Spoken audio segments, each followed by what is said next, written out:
Hello everyone, ज्योतिष क्रिएटिव्हिटीमध्ये आपल्या सर्वांचं खूप खूप स्वागत आहे। आज मी बनवलेली आहे झटपट आणि टेस्टी अशी टिफिनसाठी उत्तम असणारी भेंडीची भाजी। तर सोपी रेसिपी आहे। सगळी तयारी अगोदरच करून घेतली तर अगदी 10 मिनिटात तयार होणारी ही भेंडीची भाजी आहे। तर रेसिपीला सुरुवात करूया। तर सगळ्यात अगोदर इथे मी भेंडी स्वच्छ धुवून घेतली आणि कॉटनच्या कपड्याने पुसून घेतली आणि अशा पद्धतीने मी चिरून घेतलेली आहे। भेंडी पूर्णपणे कोरडी झाल्यावरच आपल्याला चिरून घ्यायची आहे। तर आता फोडणीसाठी आपण कांदा घेतलेला आहे, आवडीनुसार मिरच्या घ्यायच्या, टोमॅटो, कोथिंबीर आणि कढीपत्त्याची पाने घेतलेली आहेत। तर आता आपण फोडणी करून घेऊयात। तर गॅसवर कढई गरम करायला ठेवलेली आहे, त्यामध्ये 2 चमचे तेल घालून घ्यायचे। तेल छान गरम झालं की यामध्ये 1 चमचाभर मोहरी घालून घ्यायची आहे।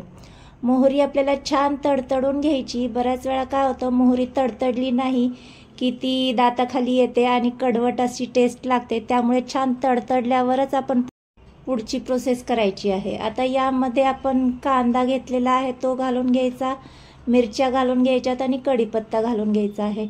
इथे मी 1 मीडियम आकाराचा कांदा चिरून घेतलेला आहे आणि हिरव्या मिरच्या 7-8 बारीक चिरून घेतलेल्या आहेत। इथे तुम्ही मिरच्या चिरून न घेता ठेचून घातल्यात तरी चालेल, म्हणजे आलं, लसूण आणि मिरचीची पेस्ट करून यामध्ये घातली तशी देखील भाजी खूप टेस्टी लागते, पण मी आज चिरूनच घेतलेली आहे। छान परतून घ्यायचे आपल्याला, कांदा बऱ्यापैकी गोल्डन करून घ्यायचा आहे। इथे आपल्याला कांदा गोल्डन झाल्याच्या नंतरच टोमॅटो घालून घ्यायचा आहे। तर कांदा बऱ्यापैकी गोल्डन झालाय, आता यामध्ये मी टोमॅटो घालून घेतेय। टोमॅटो ऑप्शनल आहे पण छान लागते, अशी आंबटसर भेंडी लागते, त्यामुळे मी टोमॅटो घालून घेतलेला आहे। हळद घालून घ्यायची, चवीनुसार मीठ घालून घ्यायचे। आता हे 1-2 मिनिटं आपल्याला परतून घ्यायचे हळद आणि मीठ तेलामध्ये, आणि लगेच आपण जी भेंडी चिरून घेतलेली आहे ती घालून घेणार आहोत। भेंडी जेव्हा आपण पूर्णपणे कोरडी झाल्यावरच चिरून घेतो तेव्हा ती अजिबात चिकट होत नाही। तर इथे मी भेंडी पूर्णपणे घालून घेतली।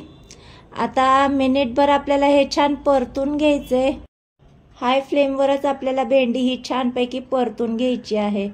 तर इथे साधारण 2-3 मिनिटं भेंडी मी छान परतून घेतली आणि आता याला आपण झाकण लावून ठेवणार आहोत। वाफेवर शिजवायची आहे, त्यामुळे झाकण लावून आपल्याला 5 मिनिटं वाफ द्यायची आहे। तर वाफ झाल्यानंतर ही भेंडी बऱ्यापैकी शिजली जाते। इथे पाहू शकता, मी झाकण काढून दाखवतेय। 5 मिनिटं वाफ झाल्याच्या नंतर भेंडी बऱ्यापैकी शिजलेली आहे। आता 1-2 मिनिटं आपल्याला ही अशीच झाकण न लावता शिजवून घ्यायची। भेंडीची भाजी जास्त वेळ परतत बसायची नाहीये, 1-2 मिनिटच आपल्याला स्टार्टिंगला परतायची आणि नंतर झाकण काढून झाल्यावर एकदा परतून घ्यायची। जास्त जर हलवली तर तिला तार सुटते आणि ती चिकट होते। तर आता इथे बऱ्यापैकी भेंडी आपली शिजलेली आहे। सगळी तयारी अगोदरच करून घेतली तर अगदी 5च मिनिटात तयार होणारी ही भेंडीची भाजी आहे। इथे मी तुम्हाला दाखवतेय, तर बऱ्यापैकी भेंडी शिजलेली आहे। 5 मिनिटं पुरेसे आहेत भेंडी शिजण्यासाठी। आता आपण गॅस बंद करून गरमागरम भेंडीची भाजी सर्व करून घेऊया। तर मस्त इथे आपण आवडीनुसार कोथिंबीर घालून सर्व केलेली आहे। झटपट होणारी आणि टेस्टी झणझणीत अशी आजची रेसिपी आहे भेंडीची भाजी। व्हिडिओ आवडला असल्यास व्हिडिओला लाईक, चॅनलला सबस्क्राईब करायला विसरू नका। बाय।